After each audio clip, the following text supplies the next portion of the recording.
Bonjour à tous. Dans cette vidéo, on va parler de logiciels. Donc, je ne vais pas vous parler de Kubernetes, je vais pas vous parler de tech, je vais plutôt vous parler des applications, une réalisation de tout ce que je peux vous parler souvent de vous parler dans la chaîne, notamment de Kubernetes, de comment build des infras, euh, du développement logiciel, etc. Donc aujourd'hui, je vais vous parler de notre premier logiciel de l'année qu'on a terminé.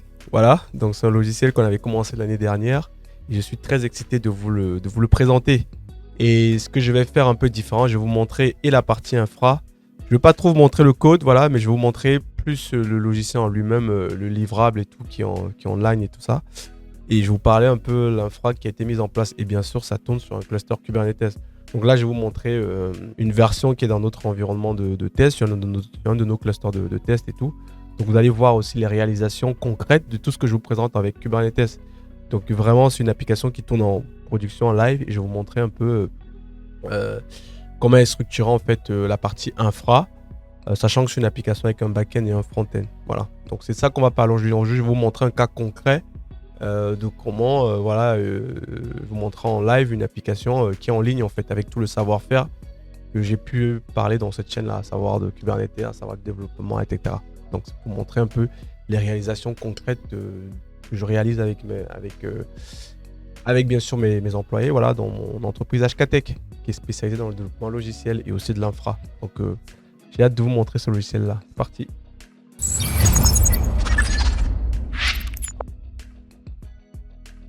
Donc déjà, on va commencer par le contexte. Donc le logiciel que je vais vous montrer, c'est un logiciel de mise en relation entre les organismes de traduction, les traducteurs et les traducteurs. Donc le logiciel pour lequel on l'a développé pour une entreprise qui est spécialisée là-dedans en fait, pour la mise en relation entre les organismes de traduction qui ont besoin de traducteurs. Ça peut être la traduction orale, la traduction de texte dans toutes les langues. Et eux, ils ont un gros réseau d'indépendants avec qui ils travaillent. Donc mon logiciel en fait qu'on leur a développé permettent eux de pouvoir simplifier le suivi, la gestion, etc. et tout, l'échange de documents, etc. Donc c'est ça le contexte de ce logiciel, ce logiciel-là que je vais vous montrer. Donc, alors, je vais vous partager mon écran. Tac. Donc le logiciel, hop. Donc je vais faire la transition. Quand moi je parle de logiciel, c'est vraiment des logiciels en mode SaaS, quoi, en mode web toujours. Parce qu'aujourd'hui, c'est ça l'évolution du logiciel en fait. Aujourd'hui, tout est en SaaS. Il n'y a plus les logiciels où on s'échange des disquettes ou des CD-ROM, etc. Donc c'est facile parce que déjà les utilisateurs ont accès partout à leur logiciel. Ils ont juste besoin d'avoir Internet, ils ont accès partout. Ils peuvent avoir aussi sur mobile, etc. etc. Donc c'est pour ça aujourd'hui, nous, on fait que des logiciels en mode SaaS. D'ailleurs, presque toutes les boîtes font ce modèle-là aujourd'hui. Donc là, je ne vais pas me connecter tout de suite. Là, je vais vous montrer un peu la partie infra. Donc, je vais vous montrer l'infra.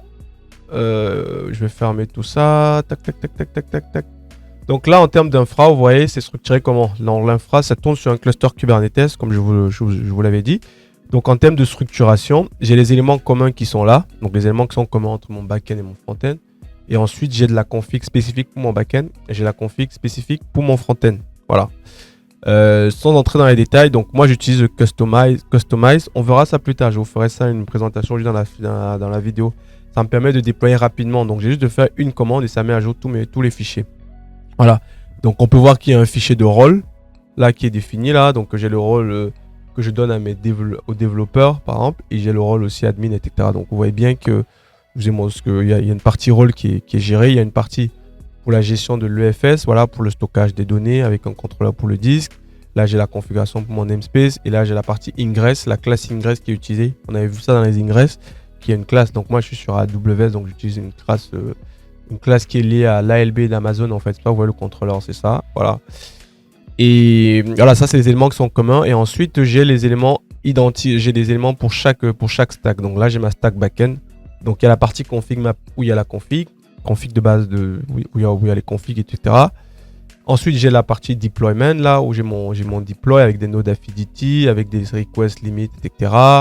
Avec quelques éléments de config, etc. Donc vraiment ce que j'ai présenté là, j'ai un HPA. On n'a pas encore vu ça, mais je vous le présenterai un jour dans la chaîne pour gérer mon auto-scaling. Là, comme je suis sur un environnement de dev, j'ai mis 1.1, je n'ai pas besoin de mettre plus, mais il peut scale et tout. Et là, j'ai le l'ingress du backend, pareil. Et là, j'ai la couche service, etc. Et c'est la même chose côté front-end. Donc là, j'ai J'ai mon template qui est là et tout. Donc là, j'ai toute ma stack qui est là. Donc j'ai tout ce qu'il me faut, tout ce que je vous ai montré. Donc il y a le deployment pour le back-end, pour le front-end, le service, ensuite les volumes qui est commun, ensuite les ingresses et aussi une partie configuration avec les config maps. Voilà. Donc et aussi bien sûr une couche rôle pour définir qui peut avoir accès à cette application là. Donc c'est comme ça, voilà, j'ai montré ça ici. Vous regardez ici là, j'ai un fichier customize où voilà, je donne mes fichiers là que je veux déployer. J'ai juste à faire un kubectl apply-k et il met à jour toute ma couche. Donc je n'ai pas encore parlé de customize, mais c'est quelque chose qu'on verra. Donc ça c'est vraiment une config qui tourne en live quoi. Voilà. Donc voilà, ça c'est un cluster de dev, mais il y aura l'équivalent de la prod que j'ai mis à part et tout ça qui marche aussi très bien. Voilà. Donc ça c'est la partie un peu, la première partie infra. Et si je viens sur le deployment, là, vous voyez que là, moi, je n'utilise pas de Argo CD, tout ça. Donc moi, j'ai une variable ici là que je passe, que lorsque mes images sont buildées automatiquement, il y a une pipeline qui déploie automatiquement mon backend et mon frontend à chaque fois qu'il y a une nouvelle version qui est publiée. Donc tout est automatisé. Et là, j'ai un script de startup qui fait quelques checks, etc. Donc j'ai un container d'init qui vérifie certaines conditions avant de lancer lui-même le vrai container. Et j'ai ça sur mon backend et sur mon frontend, etc. Donc ça, c'est la configuration côté backend. Les éléments que je commande parce que des fois, je fais des tests, etc. Voilà, pour les limites, etc. Je peux faire des tests aussi des nodes Affinity. Bon. Donc ça, c'est la première partie. Donc on va pouvoir passer maintenant à l'application en elle-même, ce qu'elle fait.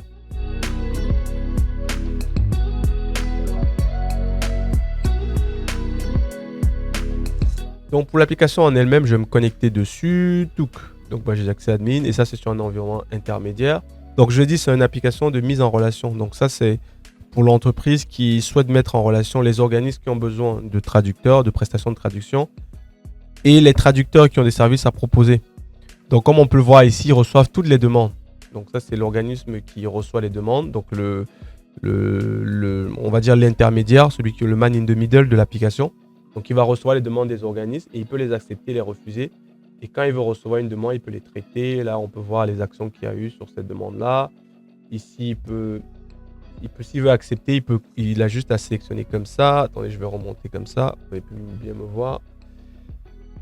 Hop, on va baisser comme ça. Donc là, il peut voir la prestation, le type qui est demandé. Là, il peut choisir le traducteur, les différents traducteurs qu'il veut. Il choisit le forfait. Il peut définir la durée de traduction. Donc là, pour chaque traducteur, il y a un forfait défini qui est mis. Voilà le tarif horaire. Il peut mettre sa marge s'il veut. Et ensuite, il peut confirmer la demande. Il peut dire si c'est soumis à la TVA, oui ou non. Parce qu'il y a des prestations, il y a la TVA, d'autres, il n'y a pas de TVA. Il peut confirmer et il envoie. Et automatiquement, les traducteurs, ils ont un espace. Parce que là, effectivement, je ne l'ai pas mis, mais il y a un espace utilisateur. Il y a un espace utilisateur où le responsable de la plateforme peut créer les utilisateurs qu'il veut. Donc, il peut créer les utilisateurs comme il veut. Voilà, il peut aussi créer les organismes aussi. Voilà, il peut créer les organismes comme il le souhaite. Voilà. Donc, c'est vraiment lui qui est propriétaire de la plateforme parce que c'est pas une plateforme ouverte. Donc, il faut vraiment avoir des accès pour pouvoir avoir accès et ensuite commencer à travailler dessus. Donc, il crée un accès pour les organismes qui ont besoin de traducteurs. Il crée un accès pour les traducteurs et tout est géré. Et après, tout est géré dans la plateforme directement. Et là, il peut avoir un calendrier de suivi. Donc là, je pense qu'en mars, il n'y en a pas eu beaucoup. Si je viens ici, voilà. Là, il peut voir, il a son calendrier pour voir directement qu'est-ce qui est prévu dans la journée. Et là, il y a différentes couleurs selon les forfaits, etc., selon les traducteurs. Donc là, ils ont leur planning. Ils peuvent cliquer là pour voir le détail de la traduction de la prestation. Ouais, il peut défiler dans le mois. Oh, pardon, je suis allé trop loin. Donc, je vais revenir plutôt là sur le calendrier. Bon, ça lag un peu, on devrait mettre un peu de cache ici, je pense, sur les calendriers. Bon, ça me permet de voir en même temps en live. Donc voilà, il peut naviguer là et c'est super pratique pour eux. Là, aujourd'hui, c'est qu'il en a trois forfaits de prévus et ainsi de suite en fait. Donc, et ensuite, là, il peut émettre ses devis. Donc, les devis sont générés automatiquement. Donc, quand une prestation est sélectionnée, il y a des devis. Et les devis pour le client, il y a le devis pour l'organisme. Il peut les visualiser et tout selon les besoins. Il peut les télécharger. Donc, je peux télécharger un devis pour l'organisme. Et je peux télécharger un devis pour le traducteur. Donc, tout est géré via la plateforme. Et pour ça, bien sûr, j'utilise l'API de Gizaline. Donc, ça me permet de faire aussi de la pub. Vu qu'on a le SaaS Gizaline, donc ça passe par l'API de Gizaline pour pouvoir faire la génération des factures gérées par Gizaline en interne. Voilà. Et il peut envoyer aussi des newsletters directement à ses clients. Donc, s'il a besoin de faire une grosse com, il peut envoyer des messages directement à ses utilisateurs. Là, il y a des factures mensuelles qui peuvent générer. Donc, il y a des factures au niveau de la prestation et des factures mensuelles. Qu'est-ce qui est pas mal? Là, il y a aussi toute une partie échange de documents. Selon les clients, ils peuvent se partager les documents.